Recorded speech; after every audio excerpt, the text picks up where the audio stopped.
losing it. And then obviously how much we're, the opportunities for getting breached. Now, if we take one of the areas, and let's just take healthcare for a second, worst states for healthcare, number of patient records tripled in 2019, the amount of healthcare organizations that have experienced breaches. I mean, it is unfortunately a mess out there at the moment. And I'm not picking on healthcare, but to some degree I am, because unfortunately healthcare, more than anything else, does hold the lives to our digital world. And if you think about it, and especially if we take a look at where we are going on this one, and we take a look at where healthcare and augmented technology and where the healthcare, especially in the US and in Europe, is going, we are having to start looking after people that are getting older and older. I'm one of those. I'm hitting 50 this year. And so the healthcare system is going to look at me and go, okay, how do we actually keep you running for a little longer? And it's not going to be traditional medicine. So, we have to take a look at it, and, it is the current state of the union, to be perfectly honest and blunt enough. It isn't pretty, and we have a lot to do. Again, part of the reason that something like Bridges in Tech is freaking awesome is because it's bringing diverse thoughts. It's bringing a different set of opinions, a different set of eyes to the problems. We just have to beat some of the other people over the head and start to get them to listen. Now, why? Why are we failing? What's going on, and why are we screwed up? And it isn't just because it's the old white guys in charge. There's a few other reasons as well. Cast your minds back to your childhood. When you were kids, the parent or guardian of your, when you were younger and you were a kid, you were running around the kitchen, parent or guardian probably said to you, don't touch that because it's hot. Or don't do it, don't get anywhere, you will scald yourself. What did we all bloody do as kids? We touched the damn thing. We ended up with a burnt finger or a burnt hand, or worse in some cases. Fast forward to our teenage years, and we all thought doing things like this were fantastic ideas, right up to the point that the damn thing ended up in a tree and you end up flying for 25 years into the hedgerow or whatever else it might be. Fast forward to our adult years, and this is where we are. Somebody's always going to click on it. I've just spent the last couple of days, actually, let me put the light on in here so you guys can actually see my ugly mug as well. There we go. Is that a little bit better? All right. So, unfortunately, we all do it, and you're not going to stop it. I think this is one of those big challenges. I'll be the first to admit, I've got stickers floating around here that say, don't click shit. That isn't going to happen. We are users. We meant to click things. We send stuff out for people to click on, for crying out loud. So it's that whole click responsibly. The challenge is, at the end of the day, it's a human. So now we look at the human, and this is where we unfortunately are sitting with our human education standpoint. We unfortunately have to put signs like this on enclosures for large, heavy animals to tell people not to go in and either pet the stupid things or charge down Pokemons. Not pretty, not good, but at least it gives us a bit of a baseline. For those of you that are sci-fi fanatics and like that side of it, 7 of 9 obviously has a really, really good saying for us, which is we lack harmony, cohesion, and greatness. It'll be our undoing. Again, part of the challenge that we see is as we start bringing more and more technology in, as we do more and more with technology, we're throwing it at people, but we're not thinking about how we actually educate the human. We're not here to click the chat or not to click them exactly. We don't think about how we train people, how we teach people. We still put more and more technology in their hands, yet we don't help them. Perfect example, we talk about hacking the human, and we could have gone off on the tangent about we give people, these devices, the phone, one of the most dangerous things on the planet these days. There's a picture of me floating around somewhere on the internet where, in one hand I have this little beastie, and in the other hand I have one of these things. And the question is a very simple one. Which is more dangerous? And arguably, this day and age, this thing is. We can have that discussion. So we hand people these devices, and we expect them to be able to use them without any training. And we don't think about the consequences of those actions. Now, let's take a step back and we go to hacking the human. Let's talk about how we extend life. Let's talk about some of the research that's being done. Let's talk about some of the work, some of the stuff I'm working on at the moment about extending life. And, we'll start off with the obvious one, which is like, this is going to get a little scary. It's fun at the same time. What we're talking about is human augmentation. And there are a number, excuse me. Okay, I think I have to go. Uh-oh, am I okay?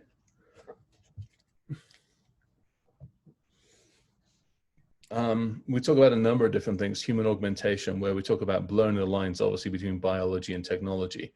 And let's take a look at where we are from an extensive standpoint on these things.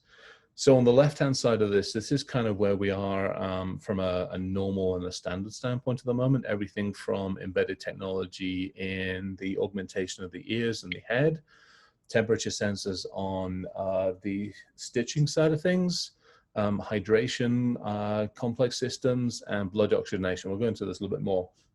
Take another step forward onto the right-hand side, we talk about, brain stimulation, implants, gastric stimulation, which is already in place, obviously pacemakers and defibrillators.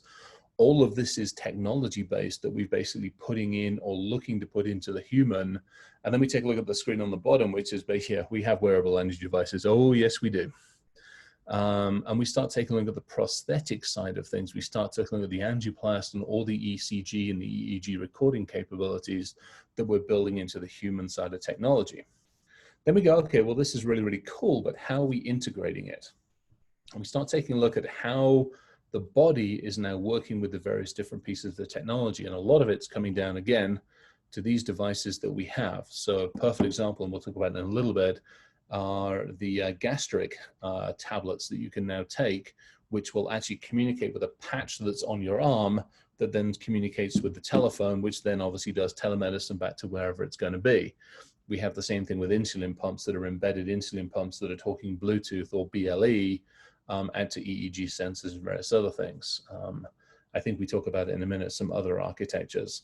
But we always look at, IoT as the phones and the things that we have and the cameras around the house and our IoT fridge and all of the devices that we're building in.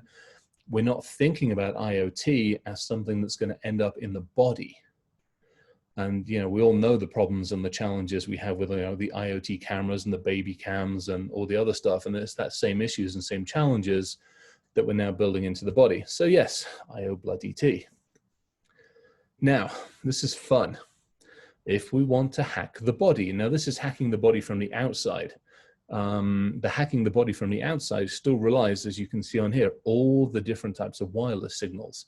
So for those of you that are looking to come into this industry or change in this industry or do something in this industry, you start looking at the future of medicine and telemedicine and the future of where a network is going. These are some really interesting ones. Body area networks are something that's been worked on fairly extensively. In other words, how do I actually get the body to communicate between these various different systems themselves? There's actually some Ethernet over power that we're using inside the blood vessels and the streams to actually move signals across our own bodies. Some fun stuff.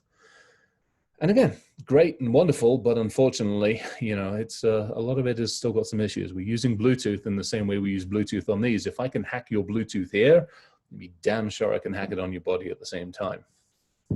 Now, the convenience, some amazing conveniences. And this is where we have to look at society. I saw an amazing post on LinkedIn today where somebody was, or last night / today, where somebody was talking about the fact that we're looking at putting Alexa into cars, which I just giggled. I curled up and I giggled because I'm waiting for somebody to pull up next to me in their fancy sports car. And I'm just going to yell at the Alexa in the car and say, Alexa, go into reverse, and just see what happens, or put the handbrake on, or all those kinds of wonderful things. We get sold a bill of goods by our industry and obviously by the electronics industry in general that we do these things for convenience. As it says, security, bill pay. If I have, and I've had embedded things before, an embedded RFID chip, I can walk up and don't have to use my phone for bill pay. I can walk up and put my hand on the device and go, hey, I'm bill paying this way. Body monitoring conditions, they're already there. Communications, operations, and security, as you come in and out of, no, it's actually fun. The security. So there are a couple of companies, I've seen some reports online where companies are now embedding chips into their employees for monitoring what they're doing, for monitoring them in and out of doors, et cetera, et cetera, et cetera. So there's some really, really interesting stuff all about that one. Actually, yeah, Black Hat Insider Threat. So actually, slight confession on that Black Hat one. I work for the particular agency that had to look after the person that actually had to deal with that particular situation a number of years ago, where we suddenly realized a vice president was running around with a device that anybody could hack. It was quite fun. Well, we could probably do that with the current Womble in place. Anyway, all that to be said, we as society get sold a bill of goods. We get told that these are amazing, they're convenient, and they're all sorts of great things. But unfortunately, we don't necessarily take that step back and go, what are the consequences of those actions? Obviously, one of them is the ability to do surveillance, is the ability to say, hey, I know where that body is. I know what's going on with it. I know what's happening with it. You can see the NSA put out a report yesterday, day before, you know, only what, 10, 12 years after we started having mobile phones, they put a report out going, hey, mobile phones can be tracked. We probably don't want that to happen quite so much to all of our military and government personnel. Take a step back and realize that we're putting more and more technology into our bodies and around our bodies. And now how do we actually, and where do we take surveillance from there, let alone all the facial stuff? If I can pull biometric data, or if I can pull intelligence about what you're doing and your health and your system. Somebody's not on mute, by the way. So we take it another step further, and it gets really ugly. Now we can actually start looking at the ability to monitor and manipulate signals inside the body. Now I can start to look at genetic code that's running in the megahertz frequency range and go, how can I affect you directly? How close do I have to be? As that question now gets asked. Yeah, potentially I have to be close, but not really. Here's where it gets even more interesting. We look at what's around us. We look at the technology that we've already built in. We already have, to some degree, smart homes. We have cameras. We have networks inside our houses which look after monitors, surveillance systems. I'm not going to ask any of you to put up your hand and go, how many of you have got an Alexa at home, or a Google at home, or, you know, the Siri at home, or any of those other things, but we have those. Now you go, where do they connect to? What are they connecting to? How is the smart home itself maybe connecting to the smart city, or maybe it's connecting to the car? You know, we've been hacking cars now for the best part of 10 to 12 years. That hasn't changed. Cars have put more stuff in, we can still hack the darn things. So if I need to get you as the human, I don't necessarily have to come into your house with my laptop and my antenna and go, I'm just going to stand next to you and hack you. I'm going to come in via other devices, and I'll get you that way. So it gets better. This is a fun one. I love these ones. These are great. I had a number of them sitting on the lab over there. Pill cams. These are brilliant. FDA approved them in 2001. By 2008, pill cams were actually, as you can say, 2 million procedures had used them. And it's a pill. It's just a regular size pill. I should have dug out some of the old ones. It's a regular size pill. And what it does is it actually has a camera in it, and it has the camera that communicates with a patch that you also wear. And by the way, it monitors onto the phone. So I can now get into your phone, or I can get into your pill cam, and I can monitor at the same time as you. But if you notice, the one below it is a dosage tracking pill. And the ability now to start looking at how is the dosage working, what's happening with the dosage. So this isn't, I'm not going to hack it to do anything nefarious to the actual piece itself. But if all of a sudden I adjust the dosage tracking, or I adjust the data that's sending, I put down the dosage, so now you increase it because you think you're getting less, et cetera, et cetera, et cetera. General idea is, can I overdose you or underdose you? And at which point, you know, how do I kill you? Basically, it's as simple as that. For those of you that, you know, like to sit and vibrate all day, we have a vibrating capsule. So now we can hack the vibrating capsules. This is where it gets even more fun. So those nice systems that we actually have, almost every single one of those 2 million, user ID administrator, password administrator to get into the damn thing. So if you want to hack somebody's, you know, gastro or pill or dosage pill, that'll get you into the damn things. Worst case scenario, if you can't get into the tablet itself, but you actually want to get into the control system that most of the healthcare systems use to get into it, user ID rapid, no password. So this is worse than just a standard facepalm. We actually are going to go with the presidential facepalm at this point in time. Now, if that wasn't good enough, we actually have an even more fun one. We have MIT is actually coming out with actually a pretty awesome smart capsule. It will actually do full diagnostics and treatment monitoring, all sorts of Bluetooth connectivity, all sorts of customizations for medications, you name it. This thing's actually, to give them credit, it's actually really, really cool. It's amazing. It's a really, really, it gets worse. Oh, it gets worse than this. This is nothing. This is the fun stuff. We get crazy shit next. Sorry, Amara. This is really interesting. And it's, you know, again, this is charging down technology's route for the sake of technology, not necessarily thinking about it from the human standpoint. So we have all these fun things and we have all this good stuff. Now, MIT basically said the limited connection range is desirable security enhancement. As you can see, self-isolation, wireless signal strength, you know, physical space, yada, yada, yada. Dear MIT, this is obviously known as security by obscurity. If you have this device and it's in range, let's say you're sitting here and it's actually pulling all of the information it needs to pull in, the ability for me to get to this device, now I'm hacking you through your phone or through your other PDA device or through the computer you're uploading it from. You are an extension of that network. Simple as that. I just saw the question appear up in, apparently, so to Morgan's point, if I actually go back to that slide, if you look at it, there are two antennae that stick out and apparently it's meant to lodge in your stomach for about a month. And let's face it, if it disappears down the gastric tract, your phone will probably tell you either that or the stupid thing is going to vibrate on its way out. Who the hell knows? Prune juice. Yeah, no shit. How to hack you with prune juice. All right. So still want the extended life. We haven't even started, by the way. So the stuff I'm going to show next is stuff I've been working on since 2015, 2016, and I've been fortunate to get dragged into a bunch of different places. We're going to start talking about nanotechnology and bio nanotechnology. So nanotechnology, so take nanocarbon. So it's molecular carbon. Typically it's a gold molecule, but it's broken down into the carbon molecular. So it's a molecule. What we were able to do, or what a set of research labs were able to do back in 2016, as you can see on the screen, that's actually a basically microscopic level view of forming those nanocarbon tubes into letters, into alphabets, into patterns, into shape, all this other kind of good stuff. It's all done by signal inference. So if I apply a certain type of pulse, or I have a certain type of laser, or a certain type of signal to these nanocarbon tubes, they work in certain different ways. And you can program them, which we'll get into in a minute. So this was 2016. We were basically teaching them how to think. We were starting to look at basically just simple things, how to get them to move, how to get them into patterns and stuff like that. Fast forward to 2017, started to figure out how to get them to move. Again, the logic here is if I can put a nanocarbon architecture inside your body, I can have it move around your body. I can have it deliver medicines and drugs and all sorts of other things. But first, you've got to get the stupid thing to move. First that we did is basically you make your carbon nanotube, and then what you ended up doing is putting a set of carbon tails on the back of the thing, kind of like the stuff from the Matrix, the little swimmy things that move around. It's amazing how form follows, science follows, all sorts of other things.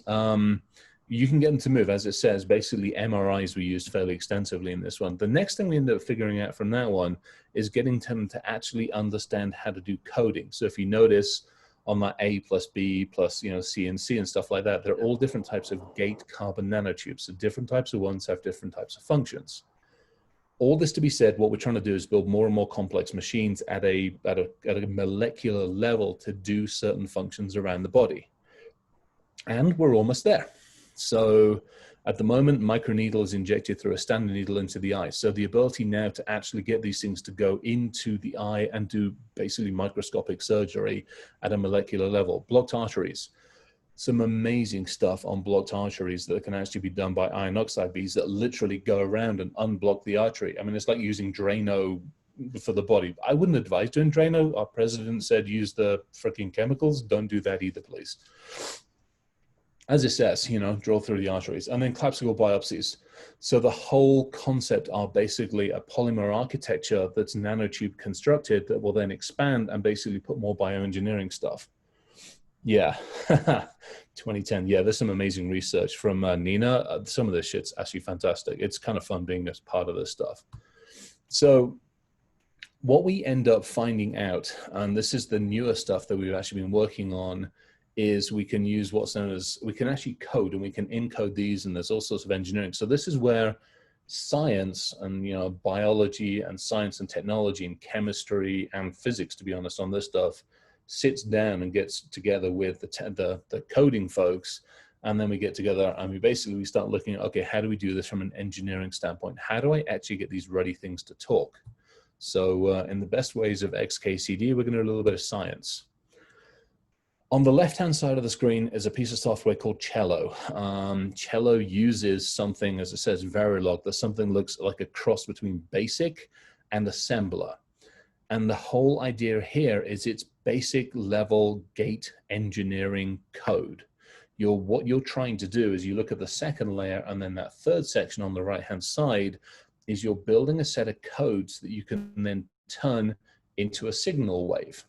So just like we basically, hello, Amy's husband, just like we basically turn around and go, hey, I've made a computer program that moves a blob across the screen. Think about taking that code and turning it into a signal and then moving that signal. Basically think of it as a network, but instead of using a traditional network, we're using, in this case, a high frequency signal that we need to use to communicate with these things, because you can't exactly plug an RJ45 into a molecule. So we have to figure out different ways of doing this one. Now, this is where we got to with this one. This was actually done in a lab. It was actually fantastic, actually helping out. And to Nina's point, it's actually amazing doing some fun stuff on this one. Hello, hello, Nina's, not Nina's. Hello, hang on, hello, Amy's husband. All right, so here's what we did. And this was all done in a lab, you know, more than just a Petri dish, but it was kind of cool. We ended up basically, as you see, on the right-hand side, we've got the little diagram. We have our keys, our receptor binding A's, aptamers, our transporting siRNA, basically bird flu. Bypassing tool, ribosines, image reporter, drugs, and disruptor. So we basically ended up building, the best way of putting this is a vaccine, and a vaccine that was actually very well programmed. Now, they did this in a massive, great big lab. Then they turned around to us and said, how would you hack this? What would you be able to do that would actually be able to hack this? And we ended up working with a bunch of folks up in Canada who were freaking amazing. What they figured out was this molecular communication capability. So we talked to them very, very extensively and said, can we use it, beg, steal, borrow it? Can we pay you money for it? And all this kind of good stuff. And we end up, as it says, an Arduino Uno, sensors, and a couple of other things. The logic here is, can we do molecular communications? And in our instance, the answer was obviously yes. This is about, as it says, about $100 worth of gear. We tested this with nanotubes that you can buy. You can go out and buy nanotubes on the open internet. We programmed the damn things how we wanted to program them. And then instead of putting them in the body, we used good old Febreze. And we actually dropped the nano stuff into Febreze. We misted the Febreze and we sent it from one side of the building to the other side of the building. And we picked it up using these sensors. And we were able to actually decode and recompile the program. It's actually kind of fun. So in English, what we ended up doing is they took bird flu, put it onto a whole bunch of multi-walled nanotubes, fooled the body. So you think about this in a network terminology, you bypass the firewall and the IDS and the IPS. The propulsion system to move it in the body was those carbon nanotubes with the crazy tails. The tracking and tracing methodology was, if you think about networking terminology, our ability to communicate back to a command and control center. In our case, it was that MQ sensor that we were using there. The decoys, we didn't have the best of decoys, but yes, you can deliver a vaccine that way. That's actually what they were trying to do. We'll talk about, yeah, as you can say, if we're nice to bottom, you can actually go after cancer cells, clean clean arteries, go after Alzheimer's, and a whole bunch of other things. It was actually fantastic, amazing work. And so great stuff. But, and for any of you that saw the post that we put out today, if I'm not feeling very nice, we actually recoded those particles. So that Verilog code that we ended up building, we re-encoded the particles that they had to go after, as it says, endothelial cells, which are the blood vessel linings. We also went after white blood cells to compromise the immune system. So that'll obviously screw up your liver. It screws up your ability to actually move blood around the system. We screwed up your entire immune system, and we did it obviously in a very careful environment. but we're able to recode their nice stuff to do what we wanted to do with about $100 worth of equipment. A lot of testing in the lab, a whole lot of thing. Now, great, that's cool, that's in a lab. But if you think about where we're going with this, if you walk into the physician's office and, you know, like me, you've got cancerous stuff on the skin, and they go, hey, we can take care of that for you. We're just going to inject you with some nanocubes, kadunk. Great, simple. I don't actually have to go under the needle or any of that kind of stuff. Now I'm being tracked and monitored by this. It's telling me how it's going and everything's going nice. We talk about ransomware. We talk about the ability and where ransomware is going. And now we start going, okay, how many people have these? Well, we already know as of 2008, 2 million people had those little capsules in them. I know how many are out there now, and I know the frequency I need to do to change them. Now, I'm going to be nice. I'll be kind of cool on this one. I'm just going to charge you $100. That's it. But I'm going to keep charging you $100. Every couple of weeks, I'll come back and be like, hey, you feeling healthy? How about you pay me another $100 so that I don't re-encode these to go after your blood vessels and your blood linings? You're not getting rid of that stuff in your body for an extended period of time. It's not going away, and there's no way at the moment that you can stop me from doing what I'm doing. So, fun stuff. Hence, we get it wrong now, and this is, I think, the big difference in security. This is where we as an industry have to take a step back. This is when we as an industry really have to go, it's no longer about the computer. When we screw up, it isn't just a matter of building another server. This is when we're starting to impact humans. This is when we're starting to look at what and how humans are interacting with technology. This is how we start looking at everything that we're building into humans. And we have to go, we as an industry have to take a different stance. So, as it says, the curse of long life. Sorry, I'm reading some of these other things. COVID isn't something, COVID isn't something like this. Believe me, COVID is natural, unfortunately, and it fucking sucks. That's the nicest way I can put it. All right, so where are we so far? This is the stuff I am currently working on. I've kind of talked about this a little bit so far. That machine that's behind me, I'm actually building a full EEG system. What I'm actually doing with it is I'm trying to replace passwords by simply the bioarchitecture that we have as humans. There's all sorts of interesting, unique stuff that we have as humans. And so can we use that to be our password? Argument, yes. Where am I at the moment? When I walk into my lab space, if I have my other set of glasses on, it recognizes who I am. They've actually got EEG sensors on there, recognizes me, I recognize it, computer's open, everything's happy. Does the same thing for the phone and a couple of other devices around here. So our simple existence becomes our passport and our keys and our ability to actually understand who we are. There's some really, really cool stuff I'm building on this. But again, if we're going to hack this stuff, we have to be hacking the human. This is, 5, 10, 15 years time at this point. Somebody else isn't on mute and there's a lot of background. If they wouldn't mind muting, that would be hugely appreciated. Thank you very much. Next step on this one. So we're starting to digitize consciousness. I'm working my way through this one fairly extensively. I'll be honest, I'm having some fun with this because at some point in time, I would like to retire to a nice AS400 somewhere in New Zealand, and I'll be happy there. And so we have to look at where we go as humans. We have to look at, and for those of you that are a hell of a lot younger than me, probably half my age, this is the world that you are working into and coming into, which is we are starting to look at how we're breaking down the physical and the digital worlds and how much we're interacting in one or the other. COVID has obviously pushed us much more to the digital side of the world. And if we do that and we can start building in some kind of like augmentation and consciousness mushroom, then we start looking at really what are we as a human, which has all sorts of interesting conversations. Stuff I'm messing around with is obviously electrical impulses, turning us into electrical impulses, is sequencing and all sorts of other fun things. So there's some really cool stuff on societal change and, who goes digital, how goes digital, who has the power to determine the future. There's some really fun stuff. This is some realms of science, fact and fiction, which is coming true and true and true as far as we go. So obviously, we have a lot to work out before we get there, because let's face it, we can't go that far forward when the most common password is 1, 2, 3, 4, 5, 6, and the security of our user IDs and our body is ruled by admin. By the way, it's been one of those days that I have to drink iron brew. And if you have to ask what's in iron brew, use Google for the minute and I'll tell everybody afterwards. So how do we do this? How do we actually figure some of this shit out? Again, part of the reason for looking at Bridges in Tech and some of the other forums, there's a logical reason for this. We have to change how we do things. We have to talk about communication, cooperation, collaboration, coordination, all of these things. The challenge with security at the moment, especially inside enterprises, we're not all rowing in the same direction. We're always pointing fingers at each other. DevOps doesn't like ops and nobody likes the network team and the DBAs are all strange. That shit's got to stop. We've actually got to work more effectively together. Then we come to our own bloody industry.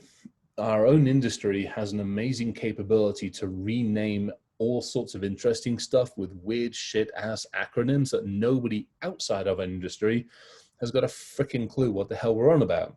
We name an attack tool after basically a god that likes chopping people up. Probably not the nicest thing to do to go into a company. We walk in and we talk about ponies and pineapples and all sorts of other crazy shit, and yet we don't help companies understand what this is. For me, my weapon of choice these days is to walk into any organization with coffee or tea and donuts. It's amazing how much more you can get done when you sit down, put your feet up on the table, offer them coffee and donuts, and we collaborate. What else do we need to do? If any of you are liking conversations and stuff in English, Randall Munroe does a really good book called Thing Explainer.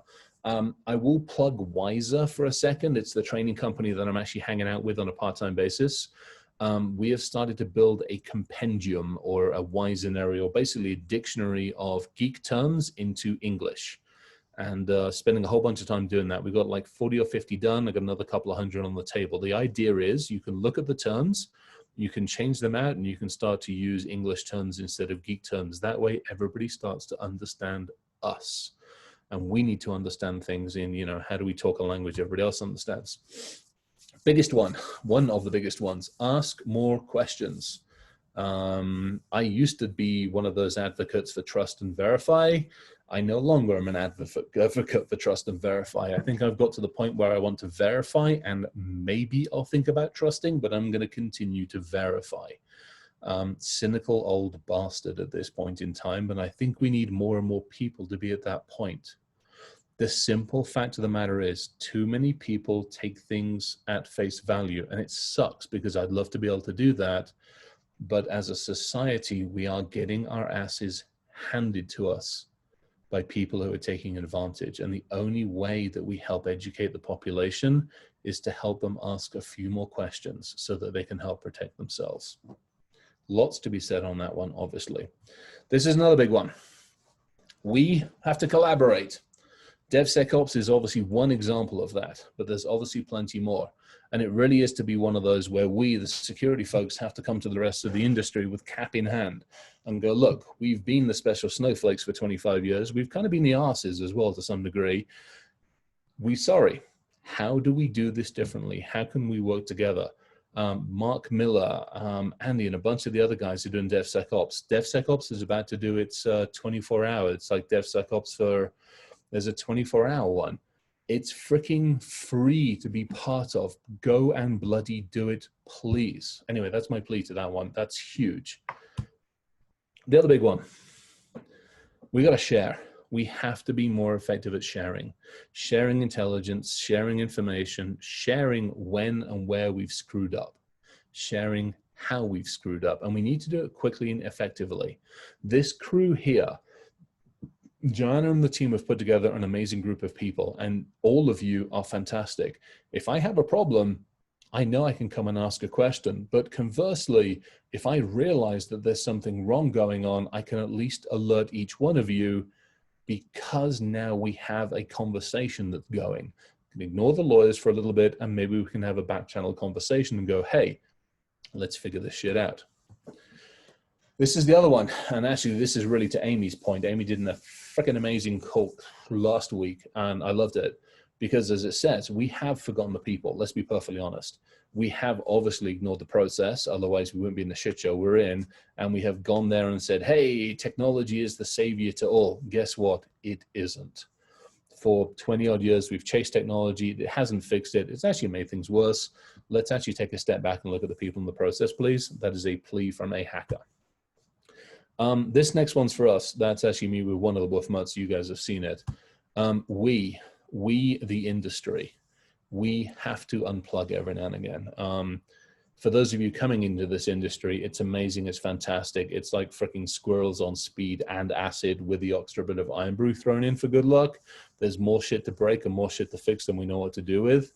But take a moment to unplug, please. I now refuse to do anything on Saturdays. That's my day off. On Saturdays, I won't pick up the phone. I won't do email. I won't do a freaking thing. I will not work. I don't care. Work and burn. Have at it. Enjoy yourselves. I'll see you on Sunday if there's anything left. Meal times. Put your fucking telephone away. Put it away. Spend time with the family and friends around you. Put it on the sideboard. Ignore the stupid thing. You get the idea. You get the answers. So there's more, but you get it. So some final thoughts, because I've been yakking away for 40 minutes on this one so far, and we've done like 60 odd slides. For those of you that thought I was actually going to have some fun with just telephones and tell you how bad social media was and how terrible it is and how easy it is to hack you, it is. It's simple. It's all pretty nasty, and there's no easy solution to it, to be perfectly honest. It's hard to guard your privacy more effectively. But that, as I hopefully have shown you, is nothing more than the tip of the iceberg. And quite honestly, the phones and social media is nothing more than a stepping stone to get to you, the human. And at the moment, you, the human, is simply just a matter of taking money from you. You, the human, in the next 5 to 10 years, it is going to be you, the human, that I ransomware. So start thinking about how we deal with that. Next one. I like this one. Here is the logic for this slide. The logic for this slide is simple. We are really good at blaming everybody else around us. I was dealing with it the other day. Company got breached and they're like, ah, shit, we got breached. It's because of this, or it's because of this, or it's this, or somebody didn't. No, fuck it. Look in the mirror. You're the one that failed. Own it, admit it, and then deal with it effectively. Don't blame North Korea. Don't blame China. Don't blame anybody else. Look at yourself and go, we allowed this situation to happen. How do we fix it? Let's own this and let's change it. So big one for all of that one. All right. I've had this in my slides for a long time. I like it. We have all come at this from different ships. I mean, I came at this from starting in this industry when I was probably 10, 11, getting arrested at 14 and 15, jumping out of airplanes after that for a while, and then back into this industry. Some of you are coming into this industry from all sorts of different directions, and I love it. We need more of it, but we're all in this together. We have to be in this together, because if we're not, I'm sure as hell ain't gonna fix it. All right, so a thank you, obviously, to Joanna for letting me rabbit on for the last 40 minutes or so, and for everybody that hung out and everybody listened and all that kind of wonderful stuff. I am going to stop sharing my screen and shut the hell up for a minute and say thank you very, very, very, very much for everybody listening. There you go. That is it in a nutshell. Hacking humans. Wow, I don't know if I feel safer or worse. Wow, that's all I'm saying. That was amazing. Chris, I have to give you props. it. I mean, Was that fun? the whole idea Yes. of human hacking, and then I'm like thinking, what's in my body? You know? If something happens, I'm just going to choose to die instead of getting one of those, because I think that's going to kill me faster. Oh, it's There's this new show on Netflix that talks about they're taking people. I'm sorry, people's poo and checking and seeing what's in your body. Wow. So when you go to like the hospital, not even when you go to the hospital, like from the waters everywhere, it's just a lot of crazy stuff. So Yeah. And yet we still can't come up with a pill, a birth control pill for people with sperm. We still can't do that. Like, women are the ones who are taking birth control. I still don't get that part. Like, how is it that we like, how? Why? I have a suggestion. We get a birth control for men that uses nanotechnology. They actually tried to Yes. test the men's birth control, and they were too emotional, so they couldn't handle it. So it's a real thing. Like I was like, yes, men birth control, but they said they were too emotional. So You guys, vasectomies are reversible. This isn't that deep. They can deal with it. All right. Thank you so much, Chris, for that. No, that was fun. Hopefully presentation. everybody enjoyed it. Can Thanks, I Chris. ask a quick question? Totally. So here's the thing, because you're definitely unique in your point of view and thinking, but I've been thinking for a while, just because of jobs I've had, how everything is sort of human focused. But as I sit in conferences, a lot of times I see a lot of techies from 20 years ago that are still thinking it's the network, it's computers, it's not a people issue. And I'm just wondering how many people think like you, and how many are thinking human-centered design and problem solving? Not enough. That's probably the simple answer. I know there are definitely some that are, no two ways about it. And I know that some are, but I think you hit the nail. I don't think, not enough. Yeah, I wish it was more. And I don't know why. I don't know if, because, I look at it, I'm like, shit, I've been stood on stage. This year, even though we're not at DEF CON, this year at DEF CON would be my 19th or 20th year of doing DEF CON. Wow. And for all those times,